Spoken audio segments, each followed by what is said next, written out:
LSTM को जो है आप कैसे कोड करेंगे केरास लाइब्रेरी में? तो सबसे पहले केरास में हम जो है IMDb एक डेटाबेस है या डेटा सेट है, उसको हमने इंपोर्ट करना है और देन प्री प्रोसेसिंग जो केरास से है उसमें आपने सीक्वेंस को इंपोर्ट करना है।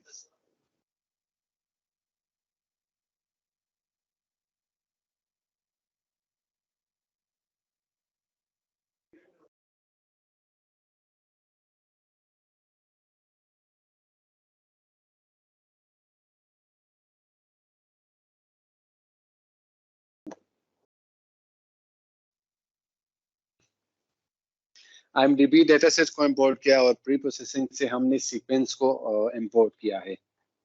तो देन आप जो है मॉडल सीक्वेंशियल मॉडल हम यूज कर रहे हैं, क्योंकि हर लेयर नेटवर्क जो इसमें बनता है वो सीक्वेंस में बन रहा होता है। तो ये मॉडल जो हमारा सीक्वेंशियल है, तो केरास के मॉडल में से हमने सीक्वेंशियल को इंपोर्ट करना है।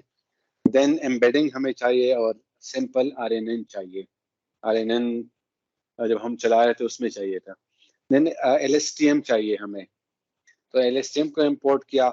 देन हमें डेंस को इंपोर्ट किया। डेंस जैसे मैंने पहले कहा था, ये आपके फुली कनेक्टेड लेयर के लिए यूज होता है। ठीक है, तो आपने जो अपना मैक्सिमम फीचर 10,000 के बराबर आपने किया है, वो जो कि number of words to consider as feature, तो इतने नंबर ऑफ जो आपके वर्ड्स हैं उसको एज ए फीचर कंसिडर करते हैं। और मैक्सिमम लिमिट जो है, मैक्सिमम लेंथ जो है वो 500 है। अगर इस से लेंथ बढ़ती है तो उसको आपने कट करना है। Cut text after this number of words among top max feature most common words. तो इसमें जो कॉमन वर्ड्स है वो वर्ड साइज जो है वो 500 से अगर ज्यादा हो तो उसको आपने कट करना है। ठीक है, बेस साइज जो है आपका वो 32 है। देन हम क्या करते हैं कि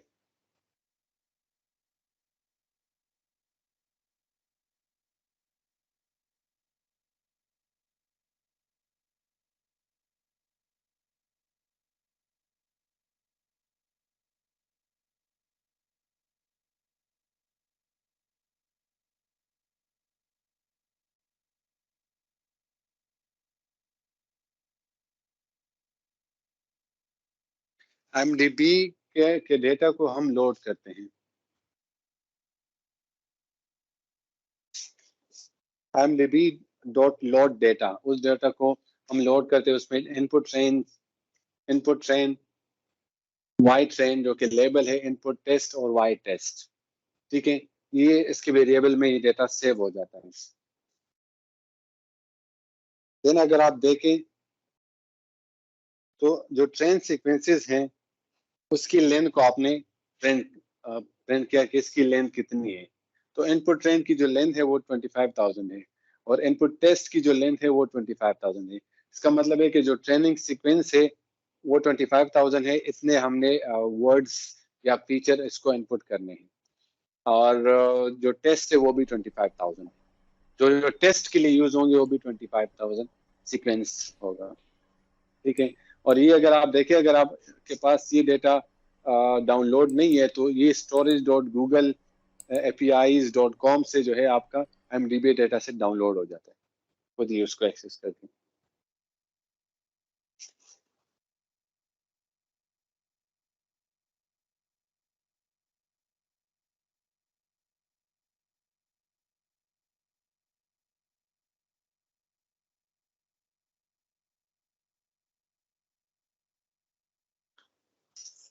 पेडिंग सीक्वेंस जो कि सैंपल्स मल्टीप्लाई टाइम्स है, इसमें अगर आपके पास जो है वो इनपुट ट्रेन की जो लिमिट है अगर वो मैक्सिमम लिमिट से कम हो, मैक्सिमम लेंथ से 500 से, तो उसमें से पेडिंग ऐड कर ले। इस चीज को हमने लास्ट क्लास में भी डिस्कस किया था कि पेडिंग हमारे पास क्या होनी चाहिए ताकि वो आपके पास जो वेक्टर है वो पूरा हो जाए। ठीक है, तो जो आपके पास इनपुट ट्रेन है, अगर आपके पास वो लिमिट नहीं बन रहा तो उसको इस लिमिट में रखे, अगर लिमिट इससे कम है तो उसको पैडिंग करे। तो अगेन इनपुट ट्रेन और इनपुट टेस्ट में उसको आपने सेव किया ताकि वो इक्वल नंबर ऑफ वेक्टर बन जाए। ठीक है, सारे आपके पास इक्वल बन जाए। समझ रहे हैं इस पॉइंट को? अगर 500 की लिमिट आपने लगा ली वर्ड सीक्वेंस की, ठीक है, अगर कुछ कम है तो उसको आपने 500 में डिवाइड करना है, अगर कुछ कम है तो उसको आपने क्या करना है, उसको आपने पैडिंग करनी। तो इसकी जो सीक्वेंस है वो टाइम, अगर इसको नहीं क्या करना है, इसको 500 डिफरेंट सैंपल्स में डिवाइड करने हैं। ठीक है, सो मॉडल आपका सीक्वेंशियल है। मॉडल आपने एक वेरिएबल ले लिया, उसमें जो है आपने देन इस मॉडल जब आपने सीक्वेंशियल कर लिया, अब इसको आपने डिफरेंट लेयर बनानी है। इसके पहला लेयर जो है वो आपका एम्बेडिंग का लेयर है। तो एक लेयर ऐड कर लिया, इसमें फर्स्ट लेयर है वो एम्बेडिंग्स का। एम्बेडिंग का हमने डिस्कस किया था कि ये क्यों जरूरी है। जो आपको जो वर्ड का जो पैराग्राफ है, सेंटेंस है, उसको आप वेक्टर के फॉर्म में ले आए, ताकि वो क्योंकि वर्ड डायरेक्टली तो वो ले नहीं सकता मॉडल, तो इस एम्बेडिंग की लेयर जो है उसको एक वेक्टर की फॉर्म में कन्वर्ट कर लेता है। देन जो एम्बेडिंग के बाद जो लेयर बनेगी वो एलएसटीएम की होगी। ठीक है, तो एलएसटीएम लेयर के जो नंबर ऑफ यूनिट्स है वो 32 है इसमें। एंड देन आपकी डेंस लेयर बनेगी एलएसटीएम के बाद, एम्बेडिंग्स, देन डेंस एलएसटीएम, और देन एंड में आपका फुली कनेक्टेड लेयर। और फुली कनेक्टेड लेयर में के एंड पे जो आपके पास एक्टिवेशन फंक्शन है वो सिग्मॉइड है। तो आपने इसको कंपाइल किया। Optimiser root mean square propagation हमने चूज किया, और लॉस जो है वो बाइनरी क्रॉस एंट्रोपी है, और जो हमारा मैट्रिक्स है वो एक्यूरेसी है। तो अब आप जब इसको ट्रेन करते हैं तो ट्रेनिंग के लिए आपको पता है कि इनपुट आपके पास चाहिए, एंड देन आपके पास लेबल चाहिए ताकि उनके दरमियान ट्रेनिंग हो सके। और जो एपॉक्स है वो 10 एपॉक्स तक की मॉडल जो है वो रन करेगा। जो बेस साइज है वो आपके पास 128 है, और जो वैलिडेशन स्प्लिट है वो 20% डेटा को वैलिडेशन के लिए आपने कंसिडर किया कि 20% डेटा जो है वैलिडेशन के लिए कंसिडर कर ले। ये मॉडल जो है ट्रेन हो गया। अब इसकी आप देखते हैं कि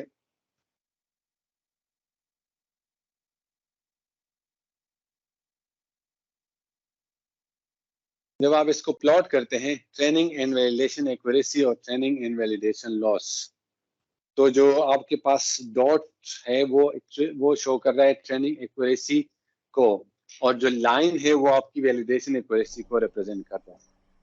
तो अगर आप ट्रेनिंग में एक्यूरेसी ज्यादा है और वैलिडेशन में आपके पास एक्यूरेसी कम है, सिमिलरली ट्रेनिंग लॉस, जो आपकी लॉस है वो कम हो रही है एपॉक्स के साथ, बट जो वैलिडेशन है वो अनयूजुअल पैटर्न आपको दे रही है। तो इसका क्या वजह आपके ख्याल में हो सकती है?